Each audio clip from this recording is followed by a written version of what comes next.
to Rob. As you know, this program is set aside for you to take your questions and comments on any topic whatsoever.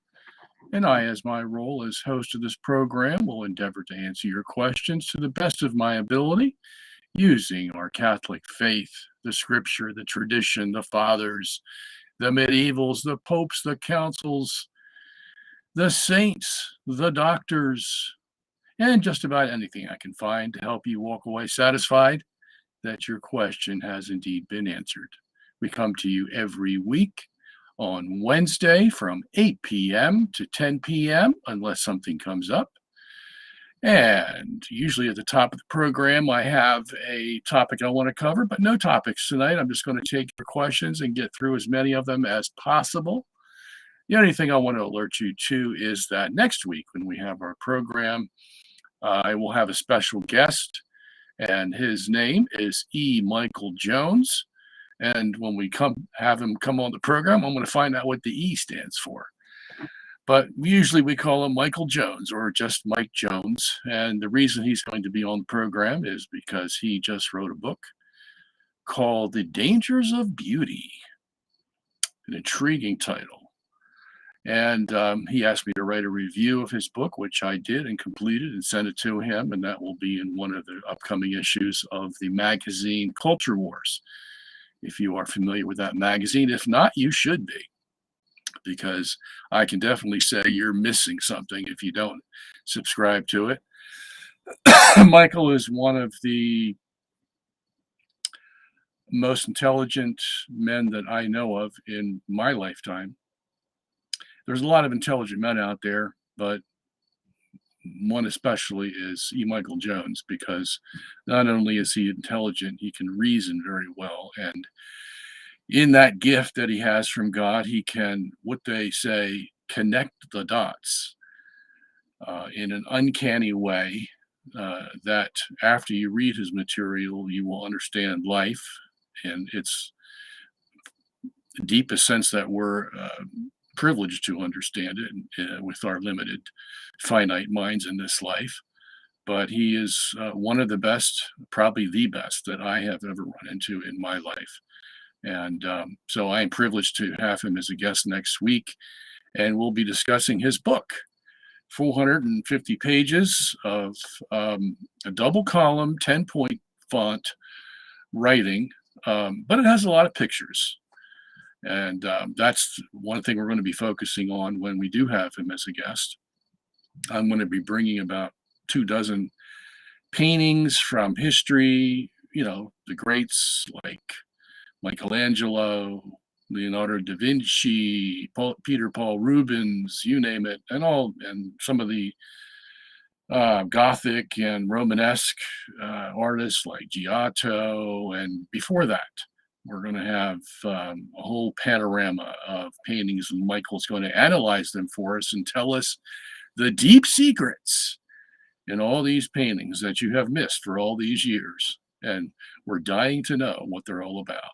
And we'll include, the modern artists like Picasso and Mondrian and, oh gosh, there's, Jason Pollock and Andy Warhol and all those guys. And not only paintings, but Michael analyzes music and literature, poetry, and I throw a couple of things in my review about fashion, how we can know where we're headed when we look at fashion, and things of that nature. So we're going to just give you a whole bird's eye view of the world and interpret it for you so that you can see what these men are really saying, where they're coming from, and where they want to bring you. And sometimes it's not a very good place they want to bring you. So thank God for people like Michael Jones to put up the warning signs for us, as they say. So just want to let you know we're going to have, a good time with Michael. Hopefully he can stay for the whole 2 hours. If he just wants to stay for an hour, we could get a lot done. But if he wants to stay for the 2 hours, we'll let him go. And you guys could even ask questions on the chat room, and I'll pick them up and I'll ask Michael them. So we're all going to have a good time. Um, so there we go. It's uh, it's once in a lifetime that you'll get this. So tell all your friends and neighbors and bring them all aboard and have them learn the same thing. We all need this. Okay, so I'm going to start right in with the questions tonight. All right, so question from Manny says, did you ever get to see the show Secrets of Skinwalker Ranch? If so, what do you think of the phenomena and the scientific data being observed there? Um, I did take a look at that, if I remember, but that was a couple of weeks ago, Manny. So I'm not quite um, up to snuff on commenting on what I saw. I believe, if I remember correctly, had something to do with extraterrestrial phenomenon and stuff associated with that. Um, um, as I said a couple of weeks ago, I did write a review of Paul Thigpen's new book called Extraterrestrials and the Catholic Faith. And although it was a good book to read, I mean, because it's 400 and some odd pages, um, half of the book is the history of thoughts on extraterrestrials. You think we're the only ones talking about it? It stretches back to the time of the Greeks and through the first millennium and the second millennium, and especially after the Renaissance and the Enlightenment, things started to really pick up about extraterrestrials. And as a matter of fact, in my review, I put the names down of all the people who had written about extraterrestrials from the time of the Greeks all the way to the present time. And I think I had a list that Paul Thigpen put in his book of, oh, let me see, about 75, 80 people. Okay. So it's been quite a topic throughout history. And I put in the review what they thought about it, whether they didn't think extraterrestrials were possible or if they thought it was possible. And even in that category, people may have thought it was possible because God can do what he wants, of course, but didn't think God did it. Okay. And actually, when you categorize it that way, it happens that there were more people who believed in the possibility of aliens than didn't believe. Okay. So, and I think Paul was pretty proud of that fact in writing his book because he takes a very positive view that there are aliens out there and that they need to be saved and blah blah blah. It gets into a whole lot of circumlocution and that's where I think Paul falls off the edge. Um, People are going to speculate about extraterrestrials all the time. But one of the major facts I found, and this includes Skinwalker Ranch, was it Skywalker Ranch or Skinwalker Ranch? I don't recognize Skinwalker. At any rate, 95% of alien phenomenon, or ETIs as they call them, extraterrestrial intelligence, or UFOs, and then there's another term they use. Unidentified aerial phenomenon. So UAPs is now the adjoining term. 95% of them can be explained by either weather mechanisms or military projects or things of that nature, or something terrestrial. And the larger categories of that are weather um, objects, or where they test the weather and all things like that, and military, of course. So that leaves 5%. So the 5%, um, now you have to speculate, okay, where could they, if they can't explain that, and believe me, they try to explain that, but if they can't, then what's the next best option? Well, I think this is where the weakness in Paul's book comes out, because he doesn't spend much time discussing it. He just sort of mentions it in passing, and that's the demonic world. And I take him to task on that in the review. And um, so that's where that's going, and that can surely explain the other 5%, because we know demonic activity is real in this world. It comes in various degrees. Some of it is very subtle. Some of it is very um, obvious, and everywhere in between. But that is a phenomenon in this world, and they can transform matter. There's no problem in them, making a spaceship or making something look like an alien, and even communicating with a human being.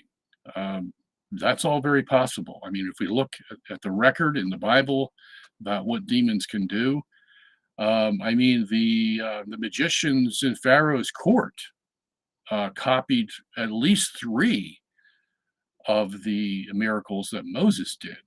Okay, they made rods dance like snakes, and they looked like snakes, acted like snakes, just like Moses' snakes, except Moses was greater because his snake ate their snakes. Okay, but the fact is, they can engage in this preternatural power that gives them the ability to transform things that are already created. They can't create things, of course, because that would be supernatural. But so we know from scripture that these things can be made to deceive us, and that's the job of the demons, is to deceive us. And my last question in the book was, if all these reports about alien invasions and blah blah blah is true, because people give reports of talking to them and being examined by them and all this kind of stuff, and of course you have to find out whether that's true or not. And even if it were true, now I lost my train of thought. Even if it were true, you you have to ask, what is the possibility that some aliens came from some planet somewhere out in outer space, of which we have found none, no evidence whatsoever. Um, and if they're so advanced that they can travel beyond the speed of light, that Paul Thigpen even says that they can do, because he doesn't trust um, the um, the reasonings of modern physics that limit speed to the speed of light. He says that in the book. So if they're that far advanced, then the obvious question is, why haven't they taken us over? Why are they playing cat and mouse games with us, and just use their advanced knowledge to just, call an end to this and take over the planet? If, as Paul suggests, they want the resources of our planet, which sounds like something from, Star Trek. So it doesn't make sense to me that you would have this advanced culture that can travel like we've never seen before, from outer space, and they do nothing except taunt us. You know, appear here and then escape, and appear there and then whisk away, and what's that all for? I mean, are they giving us some kind of circus entertainment in the sky? Is that their purpose? Well, it seems to be, because they do nothing else. So the whole thing just doesn't make sense. And of course, there's a lot more to it all, but and the other thing is, you get into, and Paul gets into this after the second in the second part of his book. The first part is basically the history. Second part is basically Paul trying to defend the idea that aliens exist. And if they exist, of course, they're part of the creation. So that means they're under the curse of sin and death. And now you have to start dividing. Well, did they really sin? And does Adam's sin affect them? And are they a separate creation? If they are part of it and they are under sin and death and they need a redeemer, and how's that going to happen? Well, then Paul starts talking about having multiple Marys and multiple Christs, with Christ having a hypostasis of an alien body alongside his human body. So you're getting into some pretty thick wickets here, and theologically, it does not hold together. And that's a major part of his book. Um, so the book, or the review, is going to be published in the November issue of Culture Wars. It's about let me see, how many pages is it? 15-page review, because I go into pretty much all of the ideas that he is trying to display in the book that he believes um, exonerates his position. So I take a dim view of the book, because even though it's a valiant effort that he put in, probably the best effort that I've seen, it falls very short of even turning my head the other way and saying, okay, maybe it's a possibility. After reading the book, I was more convinced that it wasn't a possibility than I was before I read the book. So, and this is Paul Thigpen is no slouch. He's a good scholar, good writer, and even he couldn't, convince a skeptic like me. So you'll find out when you read the review. But so, Manny, I don't take. Um, let's put it this way: I take a dim view of anybody trying to defend the idea that there's aliens out there on other planets. Okay, it just does not add up to me. Okay, and you'll see all the reasons when you read the review. As a matter of fact, when it's published, then I'll put it up on our website so everybody can read it and find out what my thoughts are on it. Okay.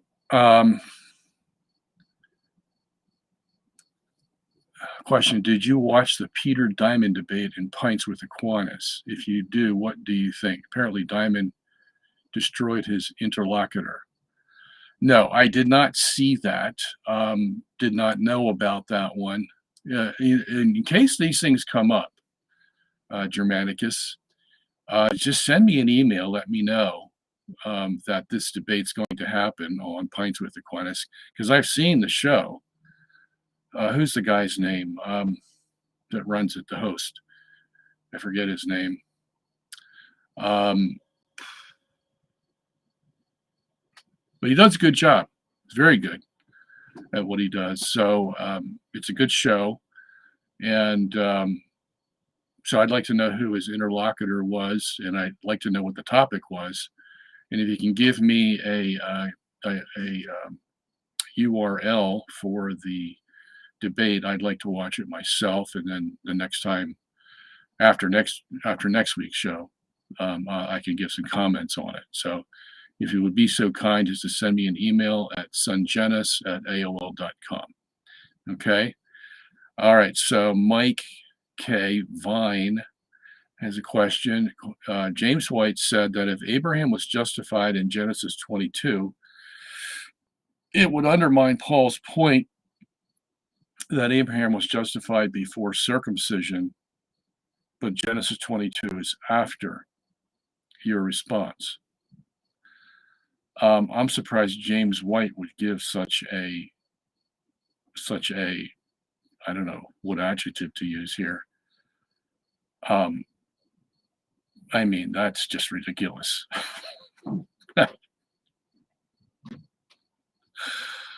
I mean, yes, Paul's point is that Abraham's justified in Romans 4. He's using that argument that Abraham is justified before circumcision, because that's the point he has to get across to the Jews. So, of all the times that Abraham was justified, that Scripture either implies or says explicitly, and they would be Genesis 12, Genesis 15, and Genesis 22. Paul has his pick of which one he wants to use. And since the Jews were touting circumcision as their ticket to heaven, Paul says, wait a minute. Did you realize that one of Abraham's justifications that came in Genesis 15 was before he got circumcised? And he was a justified man. So obviously, your argument about circumcision being your ticket to heaven ain't going to work. Okay. But of course, you know, James White has trouble with his named after epistle, the Epistle of James. He just doesn't like what James has to say.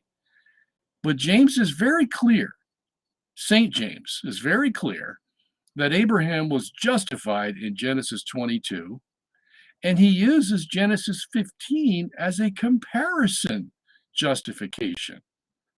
Okay? James chapter 2 references Genesis 15 as a justification, and then says, well, you know something else? Abraham was justified in Genesis 22.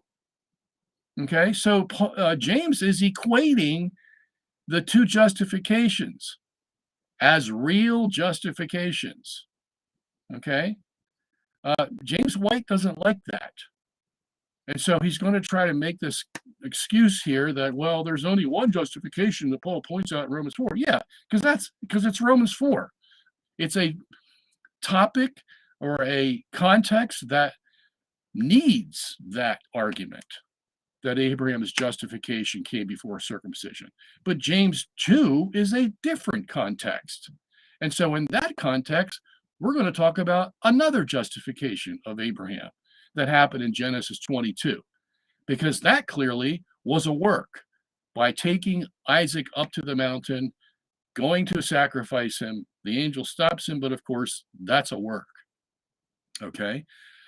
In Genesis 15, we have a justification that comes because of his faith. Because you believed, Abraham, you're justified. Okay. So these things about these two aspects of justification, faith and works, are constantly being interwoven in and out of Abraham's life. And at each point, whether it's a faith that believes God, and or a work that shows that he loves God and is going to be obedient to God, they're all justifications. And this is how the Catholic faith teaches justification. This is why the Catholic faith says that justification is a progressive justification. It starts with baptism, and then it grows and it grows and it grows. As your faith gets stronger, your works get stronger, and basically you show that your justified position before God is indeed correct, and you're only expanding on that as you work it out in life. You have increasing faith, you have increasing works, and this all has a terminal point at the end of time, of course, and God will reward us with our eternal reward for all that progression of faith and works. But every time the Protestants try to cut the two and say that, well, it's only faith and, works just sort of comes after, like it's this concept they have that once you have the faith, then works are going to just come automatically, like a conveyor belt. Once you press the switch, the works just come off the conveyor belt automatically. Well, that is a totally wrong idea. And that's why James goes into the whole idea that, hey, even the devils believe, but you don't see their conveyor belt of works coming off one at a time, do you? No. Okay. So you can have all the faith in the world, but never produce one work. And that's not going to be sufficient in order to gain eternal life. Okay. When Abraham took Isaac up to the mountain, do you think that was just a sort of a, "Yeah, no problem, God. Yeah, I can walk up the mountain, kill my son, and, you know, go from there, whatever you want me to do." Do you think he didn't have a problem with the fact that God was asking him to go kill his son as a sacrifice? No. So that was something hard, difficult for him to do. It didn't come automatically like, "Yeah, no problem." Okay? This is something he had to struggle with. As a matter of fact, he might have wondered, "Who's talking to me? Is it the devil or is it God?" Because only the devil would tell me to kill somebody. Okay? Well, now we know how that all was resolved. God was just testing him, and he had no intentions of him killing his son. So, but that was a hard thing. And the same thing is true when James starts talking about the man who was lying there in the street without clothes and without food. Does it come automatically to us that, yeah, we're going to spend money to clothe him and we're going to spend money to feed him and take him to our home and make sure he's okay, like the Good Samaritan and all this stuff? Does it come real easy, or do we have to put some effort into it? Do we have to decide, well, can I do this? You know, most good people will say, yeah, okay, weighing all the odds, this is the best thing to do, even though I'm going to suffer or lose this or lose that, or people might not think highly of me, or who knows what they're going to think. But it's not something that comes automatically. You have to put effort into it, and a decision has to be made to actually use your hands and feet. Okay. That's the difference between faith and works. Faith is something where you believe. I believe in you, God, but there's no work involved because it's just neurons and synapses in your brain and your soul working together saying, I believe in God. Okay. But the guy in James 2 comes back and says, well, you say you have faith. Well, I'll show you my faith by my works. Why does he do that? Because when someone says, I believe in God, well, we don't know whether he really believes in God or not, because you can say anything you want. It's easy to do that, okay? But it's not so easy to do a work. And so if you work and you put clothes on that naked man and you feed him, well, that shows me, yeah, you really do believe in God, because that's your whole motive for helping this man, because you believe in God, okay? So the Protestants make the mistake of saying, well, those works are just going to come naturally if I have good faith. No, there's a lot of people with good faith who wouldn't even lend a finger to that man on the street. Okay. A lot of people who go to church on Sunday and I believe in God and sing all the hymns, but they would think twice about helping that man on the street. Okay. So the works don't automatically come from the faith. You have to work at it. Speaking of works. And that's the difference. Okay. So, that's why the Protestant understanding of justification is just full of theological errors, full of them. Okay. I don't know how it ever survived. Well, of course, we've all seen the repercussions of this erroneous idea of justification because they all believe something different. All the denominations, okay? They can't even agree amongst themselves, whether sanctification is separate from justification or they're combined together, or what regeneration is, whether your faith precedes regeneration or regeneration precedes faith. They just, it depends on what denomination you're going to hear something different. Okay. I've been through it all. And I wrote a nice long book if you want to see all the ins and outs of it. It's called Not by Faith Alone. 775 pages of everything you wanted to know about this, but were afraid to ask. And I'll tell you in the book where it's all coming from, how it originated, who's saying it, why they're saying it, and why they think they have the answer and the Catholic Church was wrong. Okay. So it's all there for you. You can get it on our website, robertsongenis.org, called Not by Faith Alone. You can get it in paperback or hardback or even in PDF. So I suggest you take a look at that. All right, next question. Did Christ spend his biblical missing years 13 to 30 in India studying the Vedas and Buddhism? Early Gnosticism Christianity did seem to flourish up to 400 AD and is very Eastern centric. The answer to that, Richard, is no, no, no. Okay.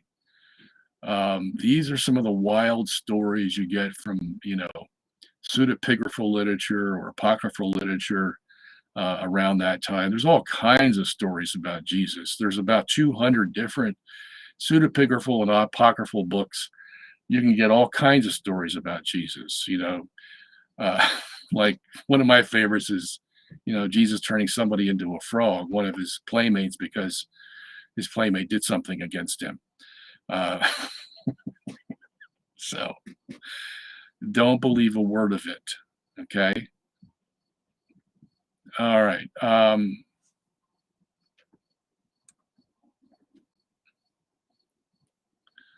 Okay. Question from John Fredette. I heard that quantum entanglement reacts faster than the speed of light. Wouldn't this prove that relativity is incorrect, since Einstein's relativity theory set the speed of light as the speed limit of the universe? Welcome to the critical world of physics there, John. Yes, it would indeed disprove Einstein's special relativity theory. Okay. Now, you got to remember, though, okay, and you won't hear this a lot from the open society out there in the halls of academia, that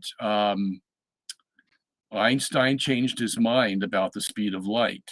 Okay. It was the special theory only that the speed of light was limited to 186,000 miles per second, or 300,000 kilometers per second. Okay. When general relativity came along 10 years later, Einstein said the speed of light is not limited to 186,000 miles per second. And let's just use that fact and put it right in the ballpark of the Big Bangers. Okay, we'll get to quantum entanglement in a second. The Big Bangers, as much as they wanted the Big Bang, okay, had a problem. And that was, if the expansion or the explosion, whatever you want to call it, is limited to 186,000 miles a second, then we're not going to get the universe we have today. Okay, because it's going to move too slow. And here's the further problem.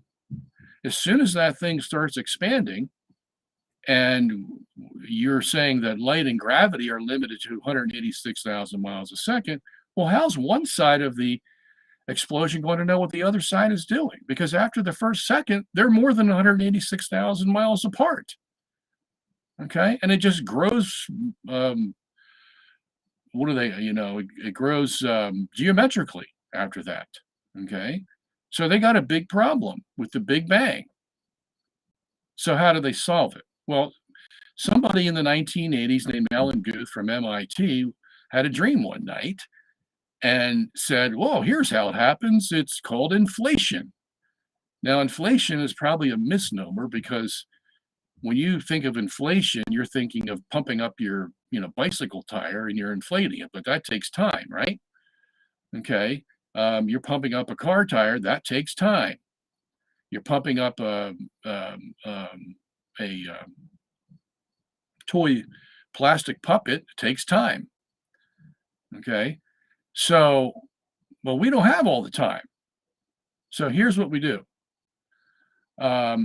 Einstein's general relativity allows us to say that the inflation basically happened in such a short time that you can't even imagine it.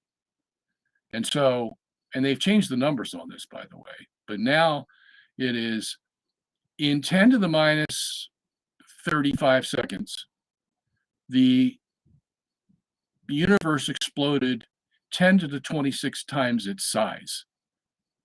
Now, you know what 10 to the 26 is? That's 1 followed by 26 zeros. Okay. That's like in the what? Is that septillion, octillion, nonillion? I forget which one it is. That's big. Okay. So, and 10 to the minus 35 seconds, you know how short of a time? It's like it almost doesn't exist. Okay. 10 to the minus 35 is 1 followed by 35 zeros, or, point 1 followed by 35 zeros. Okay. So, yeah, it's, and they have to have this. Why? Because they have to have a basic size for the universe. If after it, it's still going to expand for 13 billion years and get to the size that they believe it is today, which is 93 billion light years in diameter. Okay. So what did they do? Well, they avoided Einstein's special relativity and they went right to general relativity that allows the speed of light and gravity to be any speed. Okay. And speaking of that, they do the same thing with the expanding universe today. They say because they found the supernovas that are used as time candlesticks that the universe is accelerating now. Okay. Way faster than the speed of light, 4 times the speed of light. Oh, really? So how do you figure that? Well, you go to general relativity again. That allows things to expand faster than the speed of light. That's how you do it. But you don't tell the public that. Okay. And whenever the topic comes up, you don't want to deny Einstein's special theory that says light speed was limited to 186,000 miles. So you'll continue to use that. And the heck with the public who's befuddled. Well, how can it expand at the beginning faster than the speed of light, and now at the end it's going faster than the speed of light? Well, they don't tell you that they're using general relativity. Okay, you only find that out when you go deep into the physics books. Okay, and you actually talk to the physicists. How can this be? Well, they do the old switcheroo. Okay, special relativity really doesn't work anywhere. Because you have to have an inertial frame of reference in order for special relativity to even be applicable. But there are none in the universe. Do you know any places in the universe that don't have gravity and don't have inertial forces? There are none. So how is special relativity going to apply? And the reason they have this problem is because you have to know the history. Einstein invented special relativity for one reason and one reason only. And that, which made the speed of light constant. Okay. And that was because all these experiments that were done in the 1800s that showed the Earth was fixed in space and wasn't moving, they couldn't answer until 25 years later. Einstein comes along and says, well, let's take away the ether, and that will allow us to make the speed of light constant. And therefore, we can say it's the speed of light that is constant, not the Earth. Okay, now I don't want to go to explaining all that.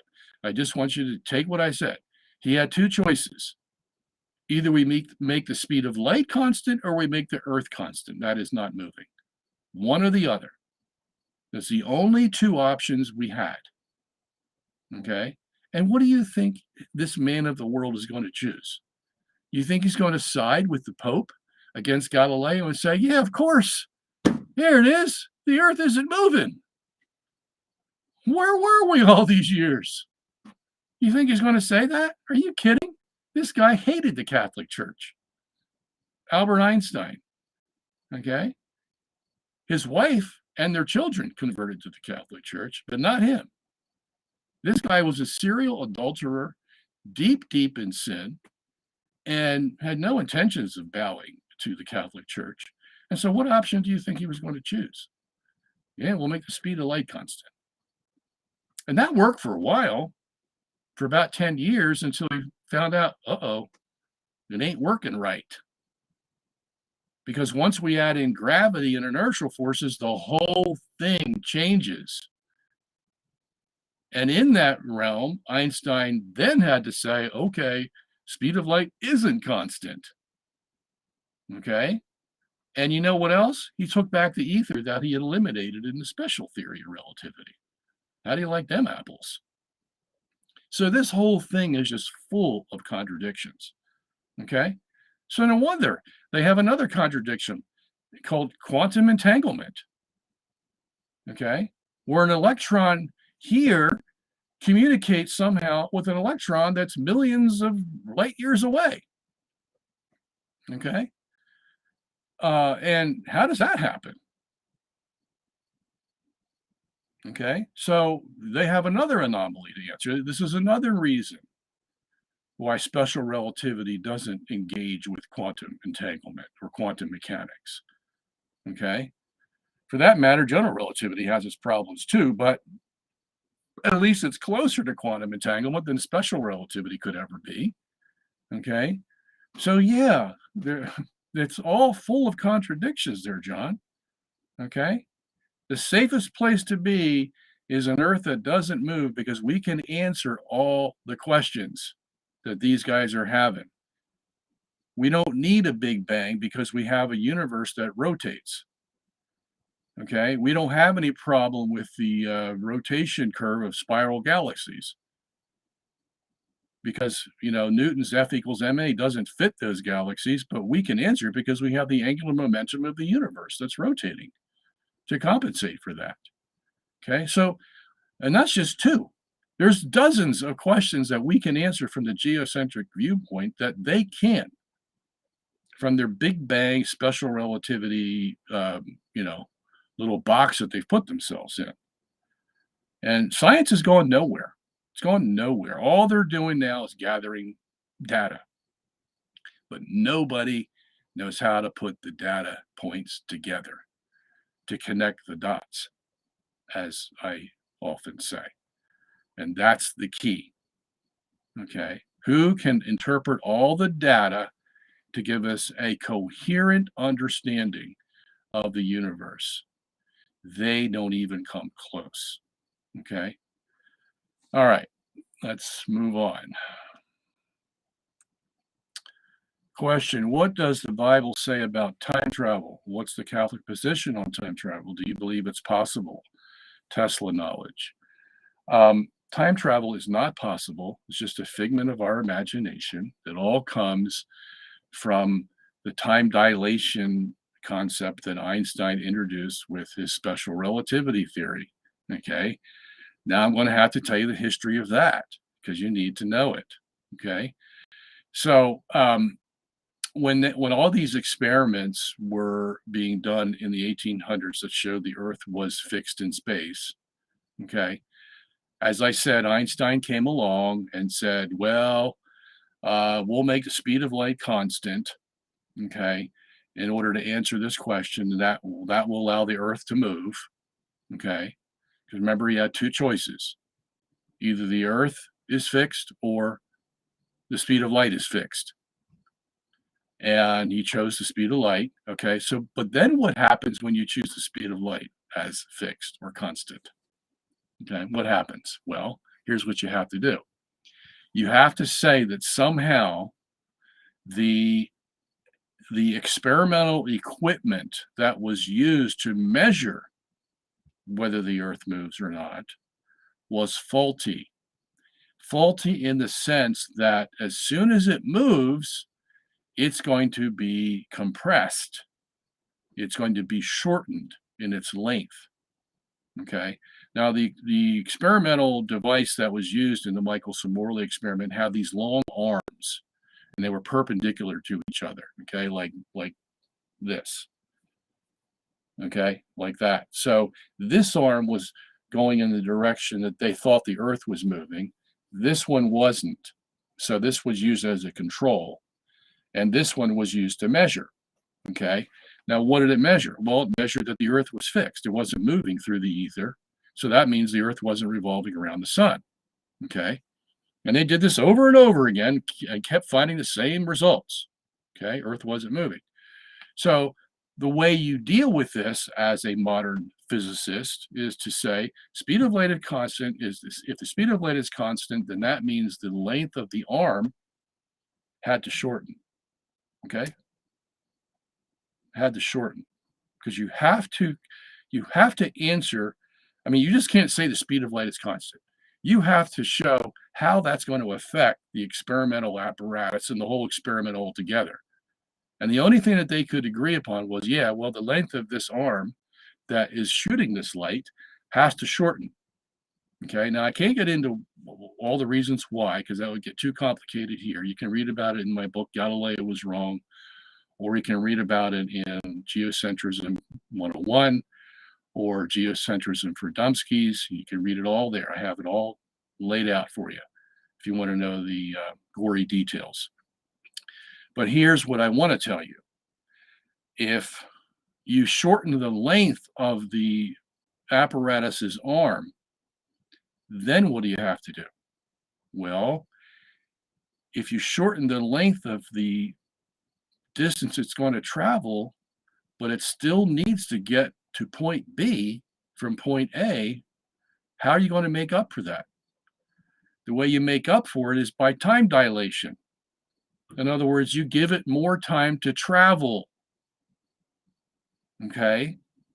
So that's where this whole idea of time dilation came from special relativity's attempt to keep the Earth moving, and it can only do it by saying we give the light beam more time to travel. So this is all willy-nilly stuff. Okay? They make it up as they go along. Why? Because they're not going to capitulate. Doesn't matter what the experiment shows or how many times it shows that the Earth is fixed in space. They don't care because that would destroy their whole aura of modern science that they have imposed upon us. They're not going to give it up. I've learned that after 20 years. Okay? They will make every excuse in the book they can. And as silly as their theories sound,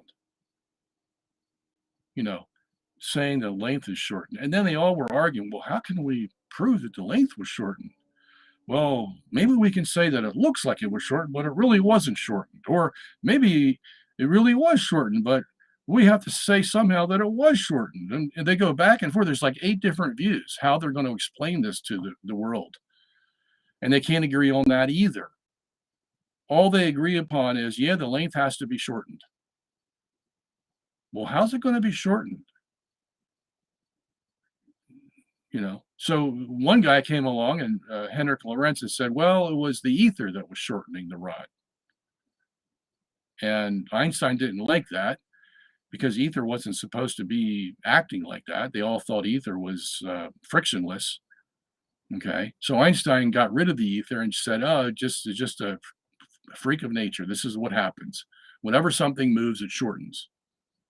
And so that's what they accepted. Why? Because the alternative was the Earth was fixed and we have to go kiss the feet of the Pope. Okay? That's why. This is what it's all about, folks. All right? So, and the other thing, too, is if you shorten the length, you dilate the time, what else do you have to do? Well, now you have the mass has to increase. Okay? Because now you're going to have more density because the volume of the mass is smaller.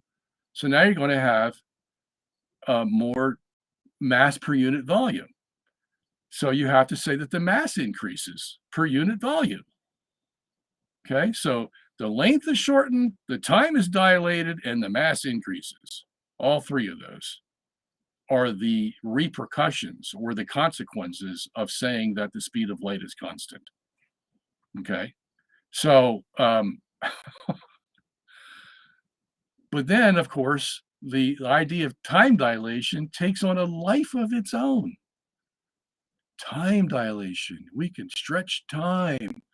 You can do no such thing. Time is time, and nobody can do anything about time. Okay. That clock is ticking up in God's clock, and it's not going to change, and nobody here is going to change it. That is a fact. So, all this stuff about time dilation is just a pipe dream from a guy who made it up in 1905 because he wanted to keep the earth moving so that the world didn't have to worship at the feet of the Pope. Okay. That's what it's all about. That's the reality. Okay. So, don't believe in time dilation or time warp or whatever terms they want to put on it. Okay. Question from Remy. Why aren't women allowed authority and teaching over men? And do you have any scientific arguments to back it up? Scientific? I'm dealing with atheists and secularists. Well, good luck. Okay. Because if they're not going to believe the Bible and they're not going to believe the dogmas of the Catholic Church or the fathers, then forget it. Okay. Shake the dust off your feet, walk away, and let them simmer in their ignorance. Okay. You're not going to help them. So you have to first get them to agree. If I give you biblical validation, ecclesial validation, and patristic validation, will you accept it? And depending on what they say, is going to determine whether you talk to them further or not. Okay. So, like Jesus says, don't cast your pearls before swine. You only talk to people who agree with the authorities that you're going to bring forth. Okay. Now, as far as the Bible is concerned, it's crystal clear. I don't know how much clearer a doctrine can be. It's about as clear as any other important doctrine we have in Catholicism. There are like 5 passages in the New Testament alone that say women are to be under the authority of men. Okay?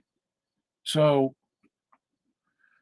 1 Timothy chapter 2, verses 11 to 15 is probably the strongest one.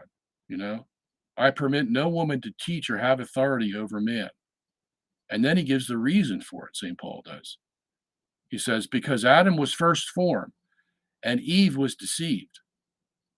Okay, so there are your 2 reasons. Adam was created first. Now, you won't find that in much of the literature, okay, where people are trying to get around this. They always sort of miss that little sentence that Paul has in 1 Corinthians 2:13. Adam was first formed. That means he's in charge, regardless whether Eve committed her sin or not. Okay, that's why he gives 2 reasons. Okay, one is before they fell, that is, Adam was first formed. So before they fell into sin, Adam was already in authority over Eve. Okay, that's the part that they want to dilute or somehow, get mixed up in the mixture and we sort of forget about it. But that's the case. Okay, then Eve compounded that reason by the fact that she was deceived by the serpent and then gave her husband to eat. So there's another reason why she'll never have authority over men, because of that issue. So you see how St. Paul treats the Adam and Eve issue not as some ancient thing that happened back then that really doesn't affect us today. He reaches back over, 4,000 some odd years and brings that right to the forefront. Don't forget about this little incident back here, because it still counts as much as it counted back then. Okay? So he brings it to the forefront. And then he repeats this again, 1 Corinthians 11, saying, Adam was made first, Eve second. So there's the chain of authority: God, Christ, man, woman. So much so that a woman should put a veil on her head when she goes into worship. Of course, they've done away with that also. That's just passe, you see. That was just for the culture of that day, as the argument goes. No. The authority of man over woman has never changed and never will change. Okay. You got First Peter chapter 3, where Peter's talking about Abraham and Sarah, and says Sarah obeyed Abraham to the point that she called him Lord. Lord Abraham. And then he encourages the women of that day, 2,000 years ago, to model themselves after Sarah. Okay.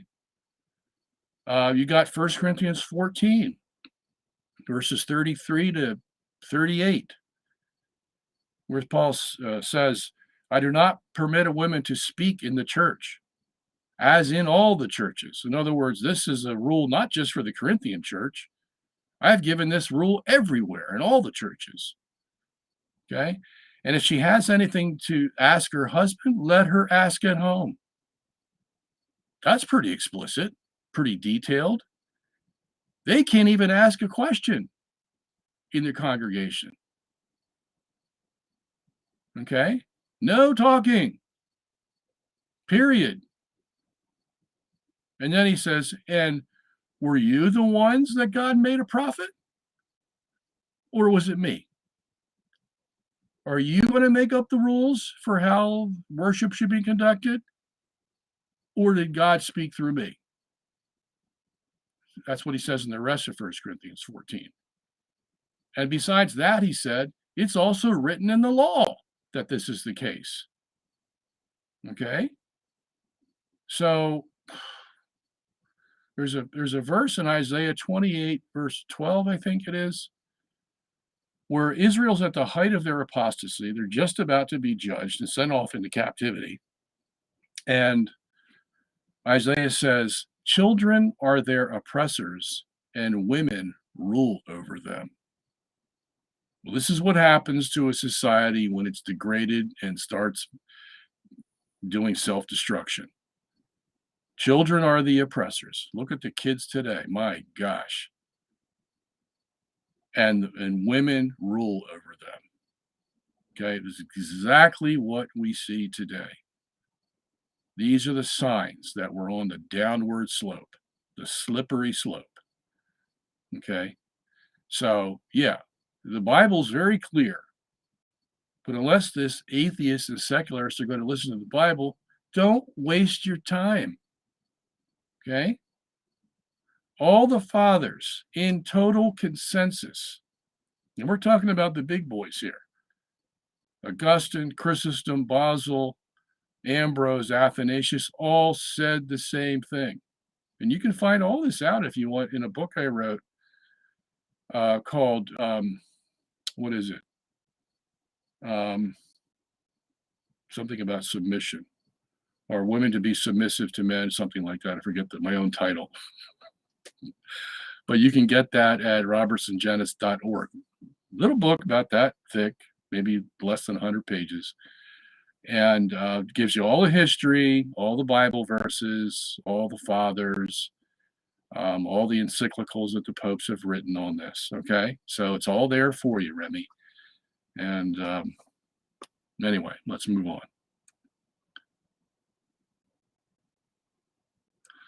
Like Bobby Fischer, E. Michael Jones just very simply recognized the patterns in history, the same people involved, and was willing to name them. Yes, you could say that there, Dave. Michael's willing to name them. And not only them, but all their little peccadillos. That's one thing you will get from Michael Jones's book that you're not going to get from many other people, because they're afraid to name names and step on people's toes. Well, Michael does it all scholarly and intellectually. And look, if the guy's a homo, you need to know that. If he's conducting music, if he's composing music, if he's writing poetry, if he's creating paintings, if he's writing literature, you need to know about his private life because it all affects his artwork. Okay. Don't let anybody ever tell you that they can separate their lifestyle from their art style. That is simply not true. Okay. Especially when you get to people like Picasso, who was just blithering out all his philosophies and his love interest and unrequited love interest and all that on the canvas. Okay. He's one of the most prominent ones that we're going to bring up next week. Um, and, we'll bring up people like Leonard Bernstein, for example. Everybody's in love with Leonard Bernstein, because he's the composer of, West Side Story music and was even invited by the Kennedys to compose a mass, the music for the mass at the Kennedy Center back in 1971. And my goodness, this guy was so popular, he could, throw bubble gum on the sidewalk and nobody would say anything. I mean, it was just, um, he had the attention and the adulation of all of America. And yet we find out that at least 3 songs he plagiarized in West Side Story. And a fourth, it was so humdrum that unless the lyrics were written by somebody famous, it would have died at its own death. And that he was a homosexual, okay? And all the other ins and outs of his life that you'll need to know. And this is what you get when you read Michael Jones's book. You find out the people behind the artistry. And that's what he's good at, okay? Telling you the whys and the wheres and the hows that nobody else will, okay? But this is life, and you need someone to give you the reality of life. And that's Mr. Jones, Dr. Jones. Okay. Remy says, why isn't the West Christian anymore? Well, it happens to deal with that guy called the devil who constantly is leading us away from God. Okay. That's where it all comes from. And we listen to him. And little by little, and like the frog boiling in the pan, it gets hotter and hotter, and he just stays in there. And that's what happens when we get tempted by the devil. And we do what he bids, and then he tempts us again, and we do even more. Until you know it, we can't even recognize our nation anymore from where it began 250 some odd years ago. Okay, that's how it happens. All right, Jaberson says, what was the debate environment when you were debating with Dr. William Marshner and Pat Madrid in a Protestant place? Is it true half of those attended converted to Catholicism? Please tell us your memory. No, there were 1,500 people there. And if 750 had converted, that would have made the Los Angeles Times. But that didn't happen. There were 6 people, half a dozen, that basically converted. Now, I don't know if anybody followed up with them, but they were ready to convert to the Catholic Church. Okay, so let's not start any rumors there about the numbers. As far as the environment was, you're going to get different kinds of environments depending on what kind of Protestant churches you're going to. And I've been in a number of them debating. And sometimes they can get real persnickety. At other times, they're the most gentle, humble people on the face of the earth. Okay. Because look, they're taught the same things that we're taught about how to conduct yourself with good behavior if you're going to be a Christian. Okay. And sometimes they do it a lot better than we do. But that's what you're going to get from a good Protestant church. You're going to get people that are, circumspect, people that know the rules, people that are polite, that care, that want to know the truth. Okay. There's a lot of them out there. And that's the kind of environment we had when we were there. Okay. Now you get a few,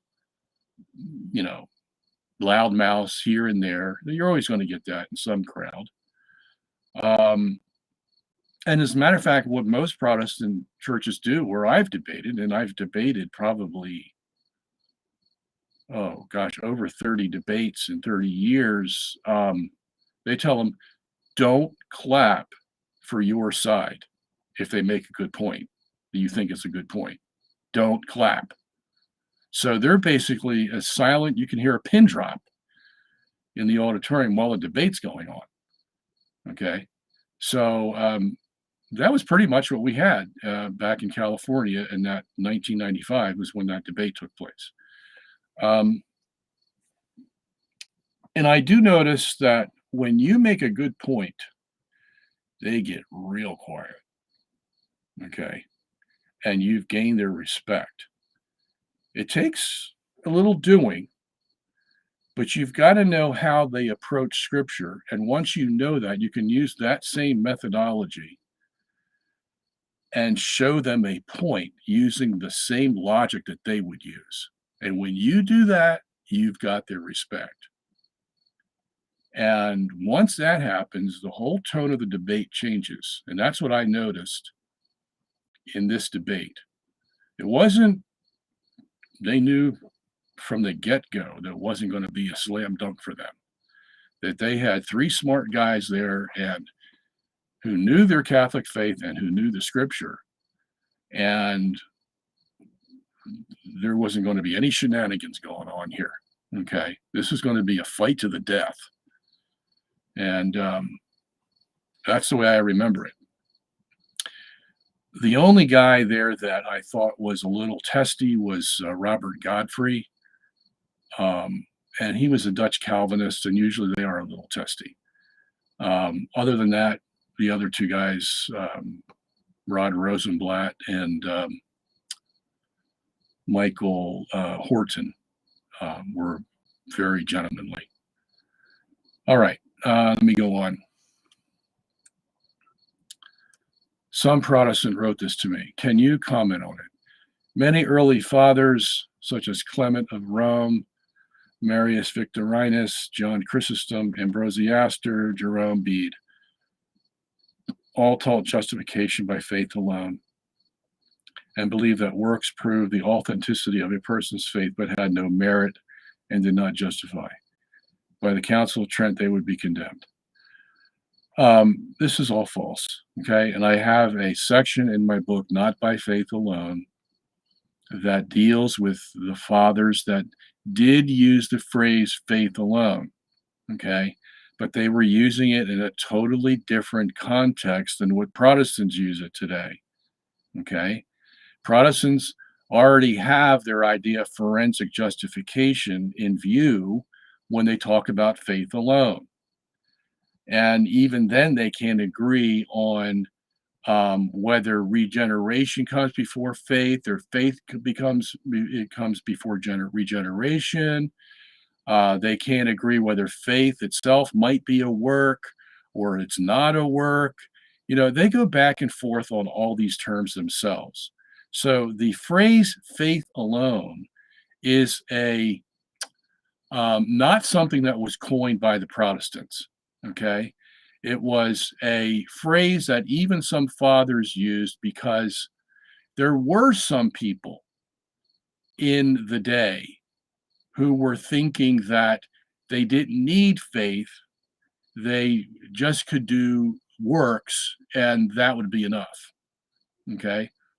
So we had this idea that if you were going to use faith alone, you would use it against those who thought that works by themselves would merit something with God. Now, even the Catholics are adamant that works by themselves do nothing for you. Okay. Why? Well, because the relationship with God that Paul tries to instill in them is not a legal one. And this is where we got to get away from this whole forensic idea of justification from the Protestants. It's not a legal relationship. It is a personal relationship. And in a personal relationship, like a marriage, for example, what's required? The husband and the wife need to trust each other, number one. Second, But just as important, they need to work for each other. Because the wife can say, "Oh, honey, I love you so much, but I'm not going to cook your dinner. I'm not going to go shopping. I'm not going to do anything." Okay. And the husband can do the same. So, what does it take in that kind of personal relationship? It takes work and it takes trust, and they have to continue. The same with salvation. You're talking not about some robot in the sky who's unaffected by your disposition. He is wholly affected by it. That's why he is a personal God, not just a God. He is personal, unlike the Roman gods and the Greek gods and the Zoroastrians and especially the Muslims, who don't have any concept of a personal God.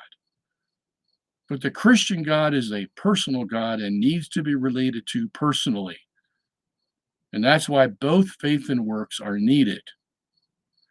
Now, even though some of these fathers used faith alone, they did not, by any stretch of the imagination, do what you say in the second part, is that they believed that works were just to authenticate your faith. None of them say that.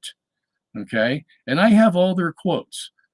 So this is an instance where somebody gets a funny idea in their head that because they see the phrase faith alone, that somehow that equates to what Martin Luther and John Calvin were teaching. And that is simply not true. The only way you're going to find this out, the details again are in my book, Not by Faith Alone. I think it's Appendix 10, where I deal with all the fathers that use that phrase and in what context they use it. Okay. One of the guys that made a big deal about this is the Protestant named Buchanan. I have his book and I critique that as well. But that's where you're going to find out the details of this. Okay. So get Not by Faith Alone. I think it's Appendix 10. Okay. All right. I'm going to have to turn on my fan here, if you don't mind. Okay.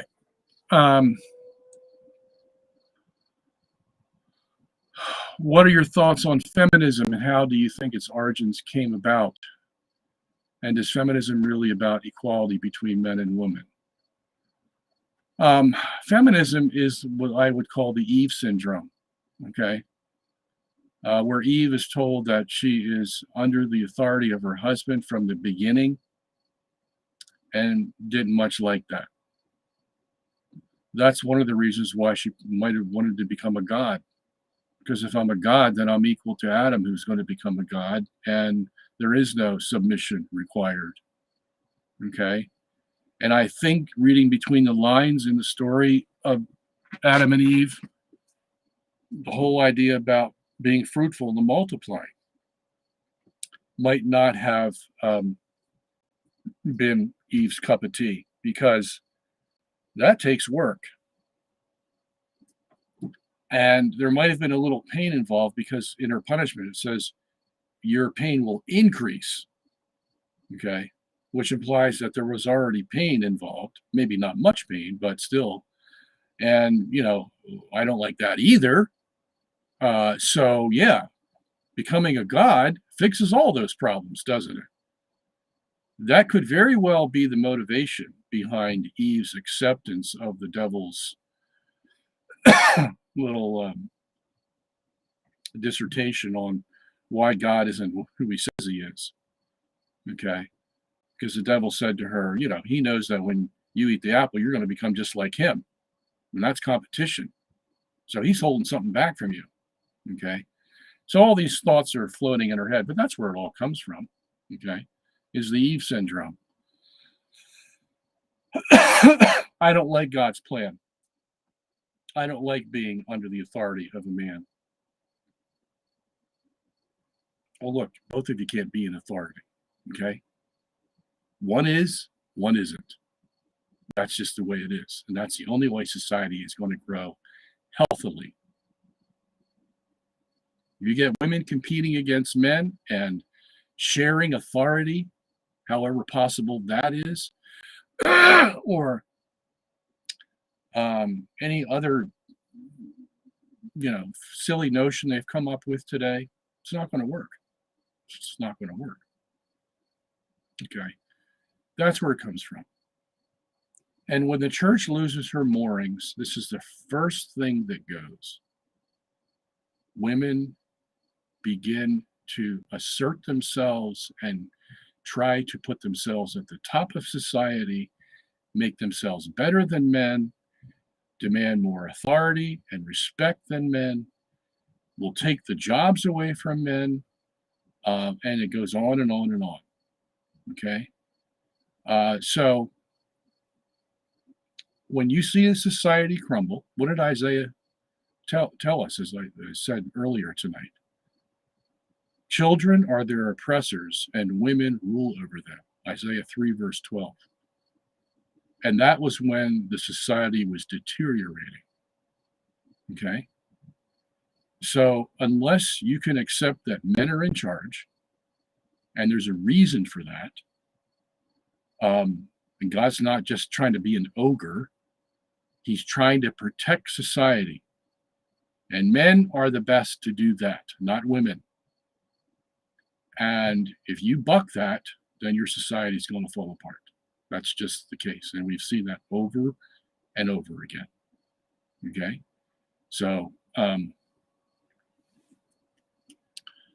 moving on. What's the best scientific proof that God exists? How sure are we that he exists at the scale 1 to 10? Do Muslim Christians worship same creator? All right. Paul's argument in Romans chapter 1 is very simple.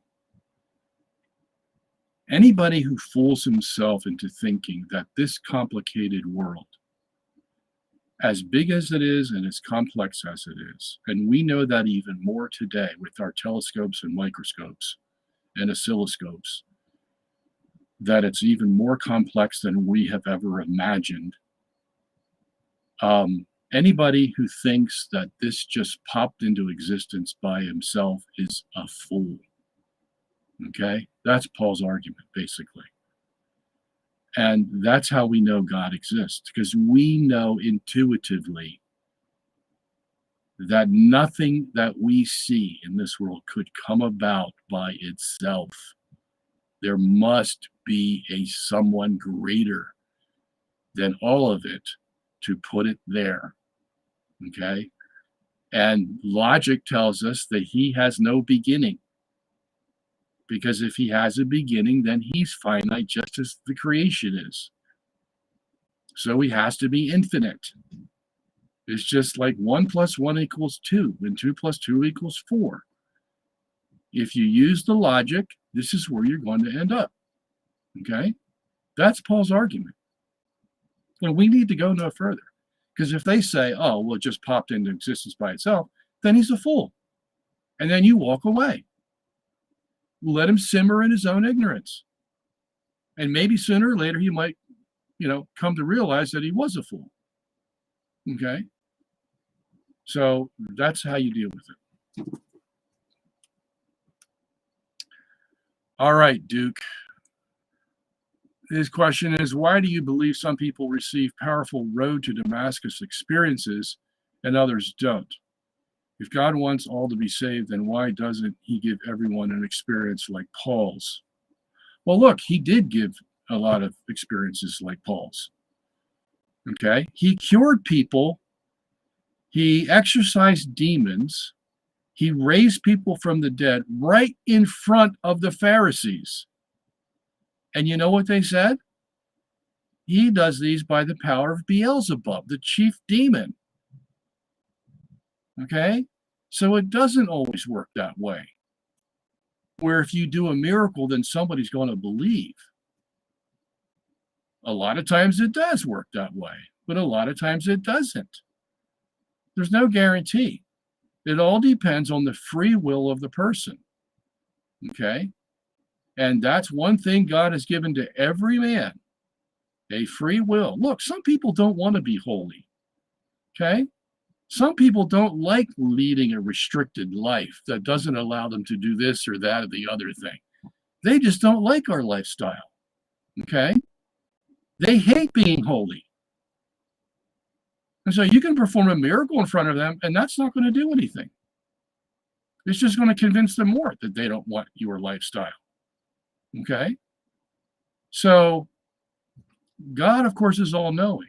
He knows what experience someone needs or what that experience is going to do after he becomes saved. Like for St. Paul, this guy was adamant against Christianity. He was killing Christians. But God knew something about Paul, that once he was put in the right direction, this guy would be the best evangelist the world has ever seen, because he had it in his heart. So all he needed was a Damascus Road experience to say, Paul, you're going in the wrong direction. And to enforce it, I'm going to make you blind for 3 days. So you know it came from heaven. And you know that it was really me speaking to you. And once Paul saw that, the guy said, oh my gosh, where have I been all my life? And he was ready to go out there. And he did his evangelization till the day he died. And he died by getting his head chopped off in Rome. Okay, so that God knew that about him. He knew that he had a free will, Paul did, but God knew that if he gave him this experience, this would be what Paul needed. As opposed to the Pharisees, where Jesus could speak to them. You know, I mean, that's what happened when Jesus was baptized. God spoke from heaven. This is my beloved Son in whom I am well pleased. And the Pharisees were all there. But did it affect it? No. They heard the voice. Okay, but they'll make up some excuse. So it can go either way. Okay. All right. Question: is watching or training in a sport like boxing a sin? I wouldn't call it a sin, but I would call it dangerous. Okay.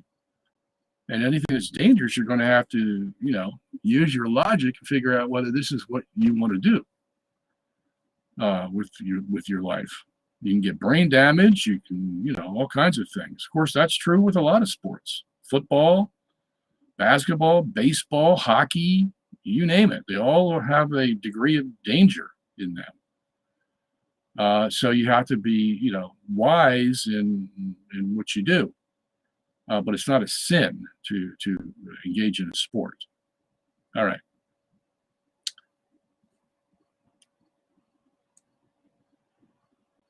All right.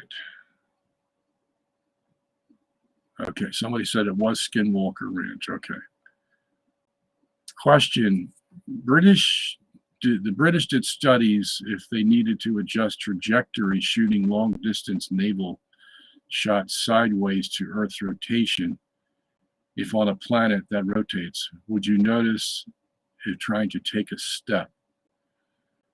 John, you need to get your grammar right here. I can hardly understand. Fortunately, I know something about what you're talking about, but you haven't stated it correctly, so I'm not quite sure what you're asking. If you are asking that the British studies of a bullet or a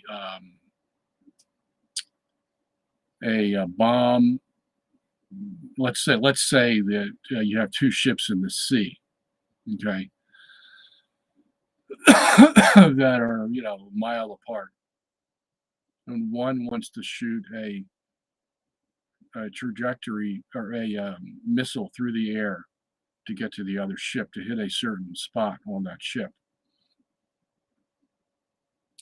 What is he going to have to take into account in order to make that missile hit the ship in the place it should hit? Well, he has to take into account the Coriolis force. Okay. The Coriolis force is going to make the missile go off to the right a little bit.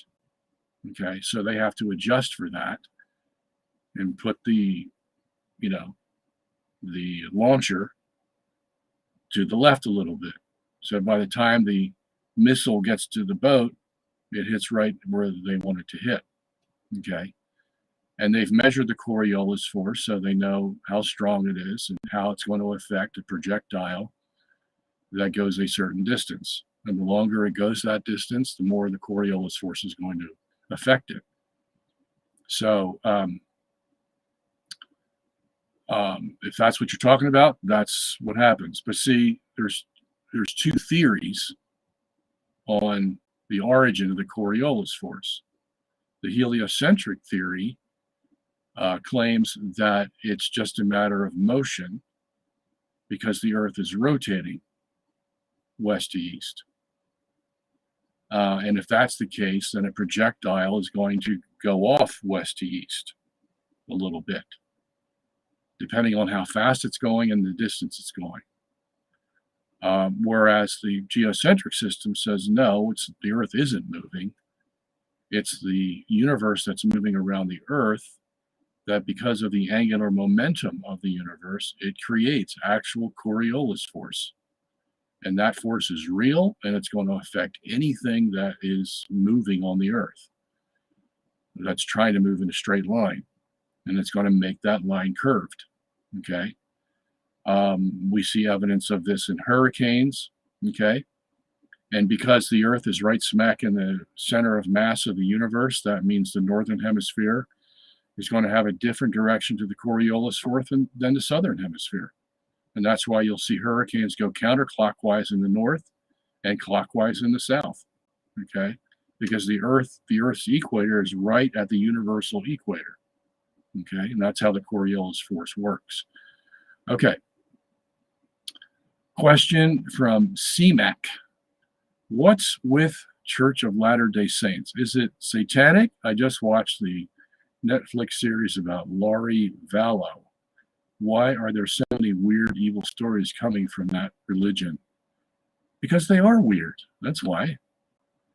Simple. I mean, if you read the writings of Joseph Smith and Brigham Young,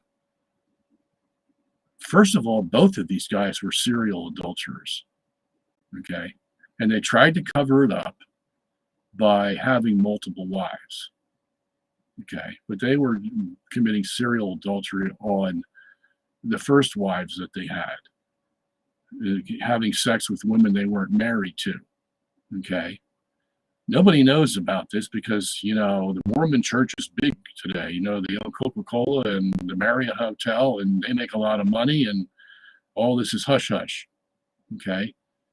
But these are weird people. That's why. Now, of course, somebody will say, well, look at Donny Osmond and Marie Osmond. Weren't they good? Yeah, like a lot of religions, they have a sense of morality. If they didn't, they wouldn't be able to exist because they'd be killing each other. Okay, so yeah, morality works for them. Works for a lot of people, a lot of organizations. You have to have a code. Even thieves have a code, right? So you have to have it. But it doesn't mean you can't be weird. You know, Joseph Smith wrote about America having all these cities and towns and places that he gave his own names to, run by people that never existed, and cities and towns that never existed. He made it up all in his head. So this guy was a loony bin from the start. Okay, and he got a bunch of people together and said, you know, we're being persecuted by all these other religions. Let's go make our home in Utah, and voila, this is what you get. Okay, so yeah, looking across the world, this is not unusual. Look at how many religions there are across the world. Because everybody, if you don't have the truth, you're going to make up your own truth. And then you're going to get a following because you can convince people, you know, you're like a magician. You've got the art of gab, and you can talk your way out of a paper bag, and people listen to you who don't know any better. They want somebody to follow because they don't know what to do, how to make the decisions. And You got a marriage made in heaven, you see. It happens all the time. So it doesn't surprise me that groups like this are all over the world. All right. Question from Will says, how is your new commentary coming along? Are you almost done with Luke and Acts? I have all the other commentary volumes and have to admit that there is nothing like it on the Catholic market. Well, that is true there, Will. That's what I said when I advertised it, right? Nothing like it on the Catholic market. It's one of a kind. As far as Luke and Acts, I'm still working on it. The problem is a lot of other stuff gets in the way, and I have to tend to it. And like writing those 2 reviews for Michael Jones, it took about a month. So that was a month I couldn't apply to Luke and Acts to get them finished. But I'm back in the saddle now, trying to get them done. And let me see, what is it, September? Gosh, it probably won't be till next year, early next year, that I get it done. So sorry about that, but I can, only run on my little rubber, conveyor belt just so fast. Plus, I'm getting a lot older, and I can't spend as much time in concentration because it takes a very intense amount of concentration. And I find myself getting more tired and getting headaches and stuff like that. So I am trying my best to get more sleep and take my vitamins. But it's a lot harder than it was 20 years ago, that is for sure. So pray for me, Will, if you would, that I can maintain my energy and my verve to get this done. Okay.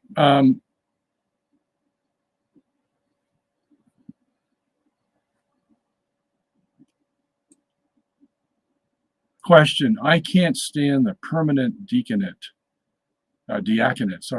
and our diocese ordains 2 priests about 10 to 1 a year. What's your opinion of permanent diaconate's effect on vocations or the liturgy in general? Flip, I don't know. It depends on what diocese you're in. I would say that the reason they're in a permanent diaconate is because that's what they want to do. They're married and they can't become priests, usually. Okay. If they're single and they're a permanent diaconate, there's probably a reason for that. They don't want to take on the responsibilities of a priest. They just want to help. Okay. So, I think there should be, like you, I think what you're saying is there probably should be more of a push for permanent deacons to actually get ordained, because we sure do need the priests. And a permanent diaconate, he's already been through the ropes, so he knows what it takes. And you're usually older gentlemen, which could be another reason why they don't want it, because they're getting too old. With priests, you're going to need somebody, middle-aged or younger, because it takes a lot, especially these days where you don't have a lot of help. You have one priest running the parish sometimes, if that. And so it's going to take a lot of energy to do that. And, you know how that goes. Okay.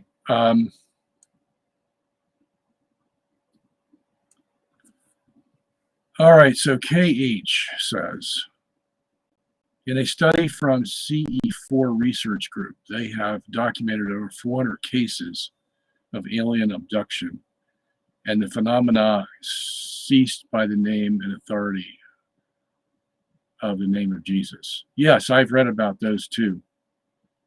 So what does that prove to us? Well, exactly what I said before.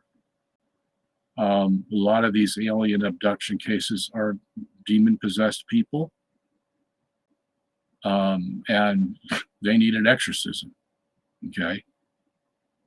Now, look, if you're predisposed to accepting the existence of aliens, what better way for the devil to come to you than as an alien? That's what I would do if I were the devil. I'd come to you as an alien, you know? All right.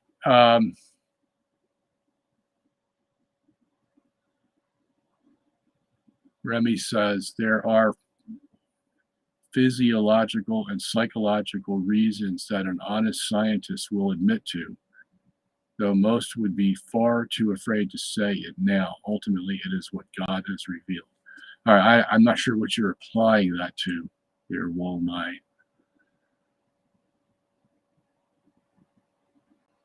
Okay. Brian Hartney says, are we not living under the firmament? Is the earth enclosed? Is that not what the Bible says? Could aliens not be the fallen ones?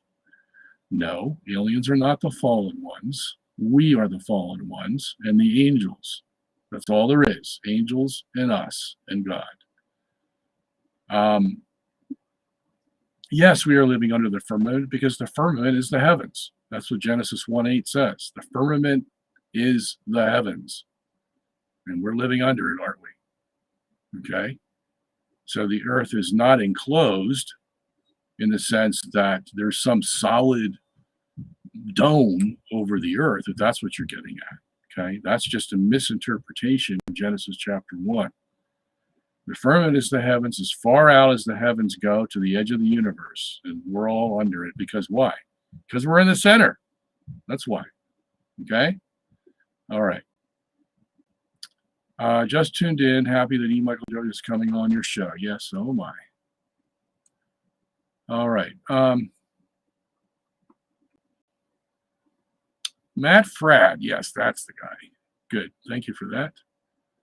I think he's Australian, isn't he? Something like that. He's got that accent.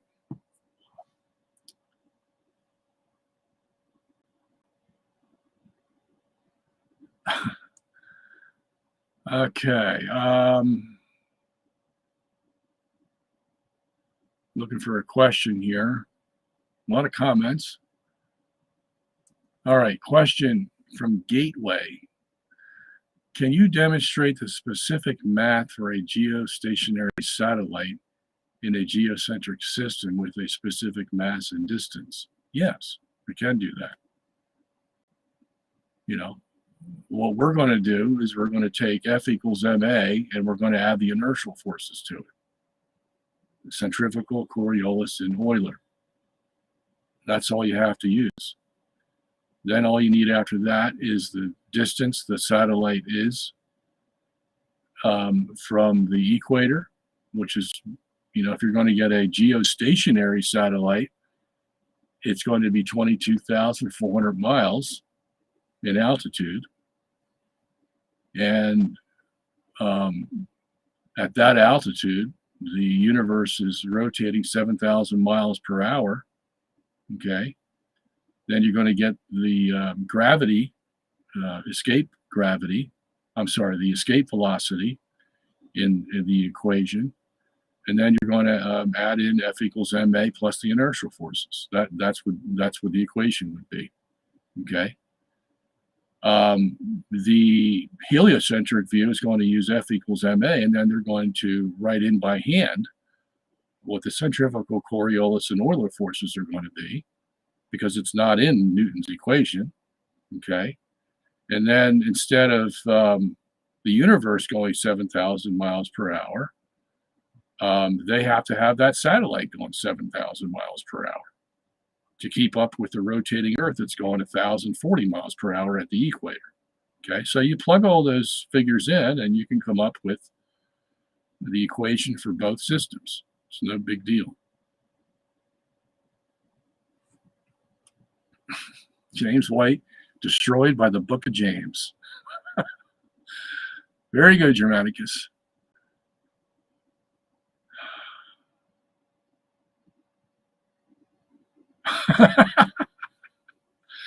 So Seamus Crawford comes in and says, to be fair, James White is destroyed by every book, even secular books. Poor James. It must be hard for him too, because his sister converted to Catholicism, what, about 15 years ago or more? And she's remained a Catholic ever since. That just might get to his crawl. The things he tried to say to minimize that were just amazing. But his own sister became a Catholic. And I must say, she doesn't have 10% of the knowledge that James White has. Okay.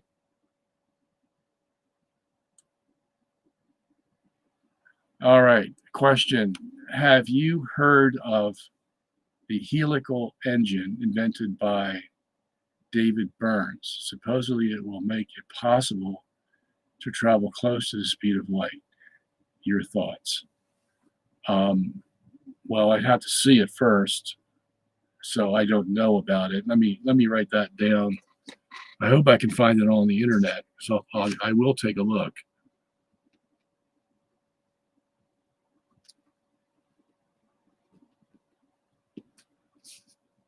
Okay.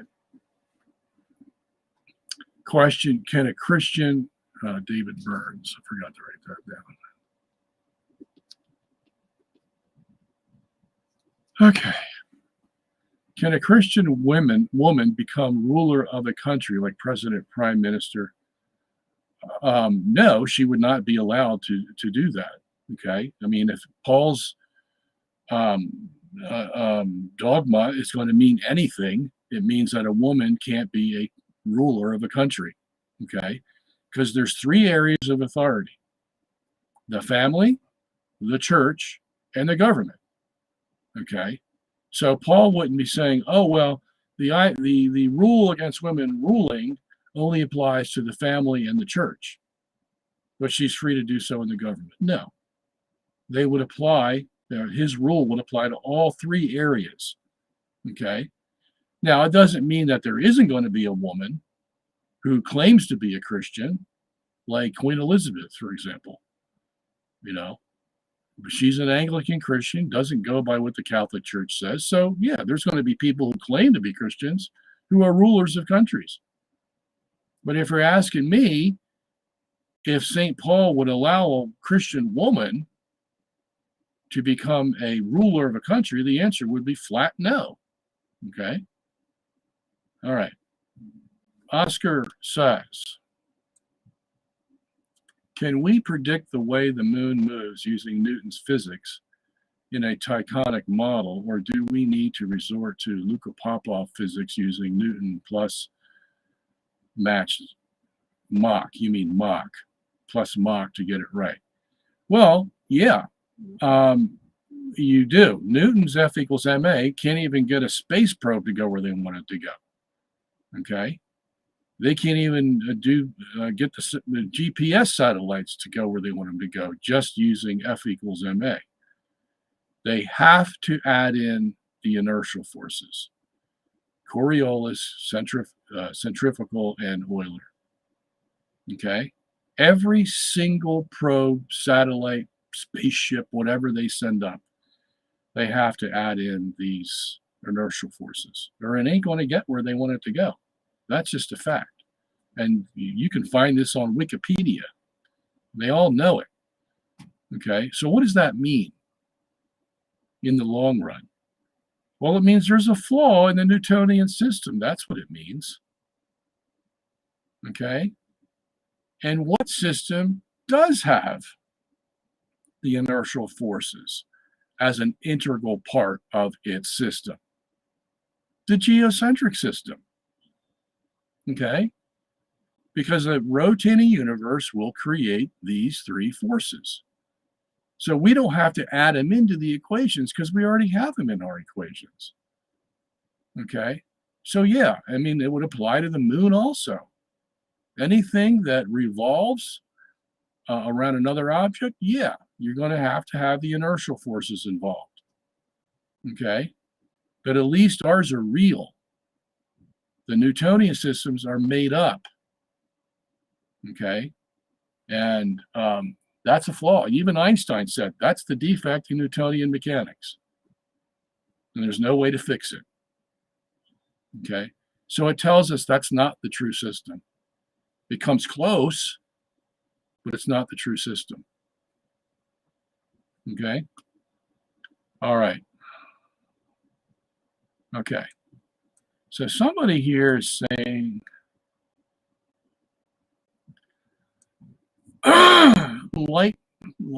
Lighton lad, yes, it did away with the ceremonial law, but not the moral law. You can find the catechism entry regarding the 10 Commandments. All right, I'm going to comment on that because that's not exactly true. And don't get all jumpy here, okay? Because I'll come right back to where you are in a second, but I need to get there the right way.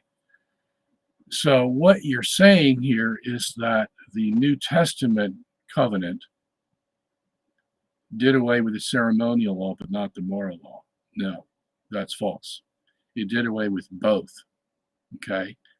Anything in the Mosaic law, whether it's ceremonial, civil, or moral, was revoked, okay? That's why we could change the 10 Commandment, regarding the Sabbath day, to not worship on the seventh day, okay? Because if the moral law was still in legal jurisdiction over us from Moses, we'd have to obey the seventh day, okay? So the whole shebang, all of the Mosaic law was rescinded, revoked, nullified, okay? Got to get that clear. So why did the 10 Commandments appear in the Catechism? Here's why. Because now the church, the New Testament church in its own covenant, the new covenant, is able to take any law it wants from the Old Testament, whether it's Mosaic or Noachic or Abrahamic or whoever. It can take any law it wants that's good for the New Testament church. And one good guideline of that is the 10 Commandments. Why? Because who wants to argue with the 10 Commandments? Worship God and God only. Don't take God's name in vain. Worship him. Honor your mother and father. Don't kill, don't steal, don't lie, don't covet. Who would argue against those? They're very needful laws. So the New Testament incorporated those laws minus the seventh-day Sabbath, because it had the prerogative to do so, and put them into the new covenant, okay? But most of the civil laws, most of the ceremonial laws were not put into the new covenant. Why? Because they were fulfilled. They have really no purpose anymore, okay? Some of the civil laws do, like Paul himself, when he was talking about the wages that were due him from the Corinthians for preaching to them the gospel. He said, doesn't the law itself say, don't muzzle the ox that treads the corn? 1 Corinthians 9:18, is it? Right around there. Okay. So what is Paul doing? What he's doing is he's getting the principle that was taught in the Mosaic law, and he's applying it spiritually to his situation in the New Testament with the Corinthians. And he can do so, okay? Because every law that was in the Mosaic covenant was put there for a reason. And sometimes those reasons were very moral, very ethical, and the New Testament church would love to use them. And so she can adopt them however way she wishes, okay? One of them that she was adamant that she wasn't going to use is circumcision, because that had a whole different meaning in the Old Testament than what it would have in the New. So that all evolved into baptism, okay? And so that's where that ceremonial law went. It went to baptism, okay? I mean, it was a good idea to have a marker, an identity marker for your people, something that kept them all together, something that they could look to for their identity as opposed to another group, That whole idea was good. And that's what baptism still does today. Okay. But we don't obey the ceremonial law of circumcision because the whole Old Testament was alleviated, it was rescinded. Okay. Um, yeah, that's about so. In other words, that's why the Ten Commandments appear in the Catechism. Let me just give you an illustration to help you understand this. The United States Constitution. You hear everybody saying, well, it's not in the Constitution. So we go by the Constitution, right? That's our Bible as a nation, so to speak. Okay. But where do most of those ideas come from that are in the Constitution? Well, a lot of them come from English law. Okay. A lot of them come from the Magna Carta that was used in the early medieval period. Great document, Magna Carta. Okay. So we take ideas from the Magna Carta, and put them in the U.S. Constitution. Okay. That's like the church taking laws and ethical principles from the Mosaic covenant and putting them into the new covenant. Okay. But just like our authority is not the Magna Carta, it is the U.S. Constitution. Our authority is the New Testament covenant, not the Mosaic covenant. So if you say, well, the new covenant didn't do away with the moral law, well, that's implying or directly saying that the Mosaic law still exists. Okay? It doesn't. It exists in letter. We can read it, what they did back then, but it doesn't apply legally today. Okay? The only moral laws that apply legally are the ones that the church has adopted, and they are all explicated in the catechism. And that's why we obey them. Okay? All right.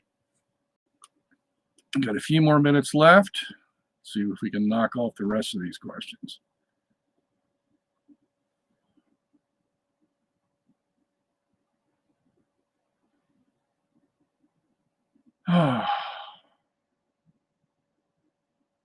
Question. The other day, the mass reading in the New Order was Proverbs 3:27-34 about God's curse on the wicked and blessings on the righteous. I sat there thinking that just isn't true. How do I reconcile? Well, why don't you think it's true? I mean, that's a major theme in the whole Bible. Okay. That God curses the wicked and blesses the righteous. So I don't know where you're getting this notion that somehow that's just odd. Okay, so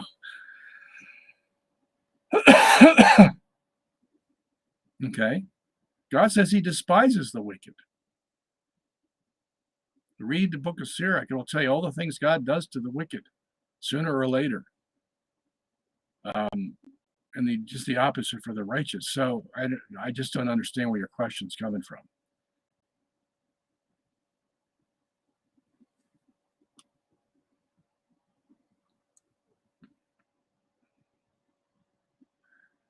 Okay, thank you, Germanicus, for sending that link.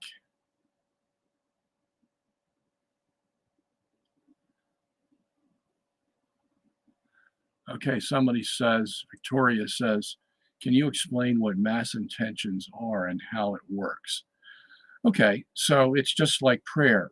You know, if you want something God to do for you that's out of your power, you pray to him, right? Okay, so people will use the Mass as their prayer because the Mass is very powerful. It's like praying to the Blessed Virgin. Okay, she's more powerful in her intercession than you might be in your own prayer. So we call upon her, or some of the other saints. Okay, so you ask the church if they will accept your intention to apply the Mass to your special intention. Now, you have to pay for it. It's nominal, but this is part of the sacrifice that you give to God for having the church give you a mass intention. Sometimes when you're at mass, you'll either at the beginning of the mass or at the end of the mass, they'll say, this mass was offered up by the intention of, or for the intentions of John Smith. Okay. Most of the time, John Smith has died. He was a parishioner of the church. And now we want to pray for him to make sure that if he went to purgatory, he gets out of there a lot faster with our prayers than he would have otherwise. Okay. Usually that's what a mass intention is for, usually because someone has died in the church. It could be someone also who's very sick, and someone will want to get a mass intention said for their recovery. Okay, that's also possible. Okay. All right.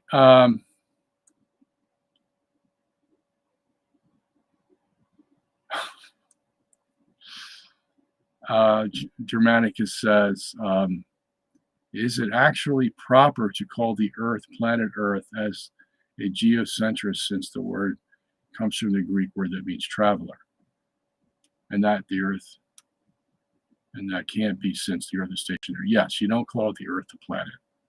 Okay, never, never, never, never. Question: in Exodus 16, a vase of special grain manna is received, or is reserved or kept as testimony for generations, a non-expiring food. So fascinating. Where is it? What do you think about that? Yeah, for that time, I don't think they still exist today, if that's what you're implying by your question. Okay. That would be highly unusual.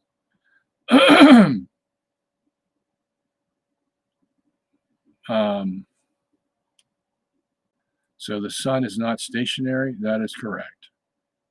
The sun moves with the universe around the Earth every day. That's called the geocentric system. If you want to know any more about it, Zermaldo, you can go to robertsongenis.org. I suggest you get Geocentrism 101 or Geocentrism for Dumpskis, and it'll tell you the whole story. All right, we got a minute left.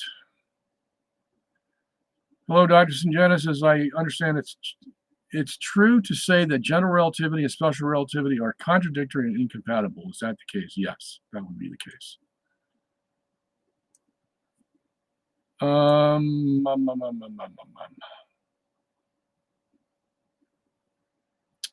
Okay, looks like we're done. I almost got through all of the questions here.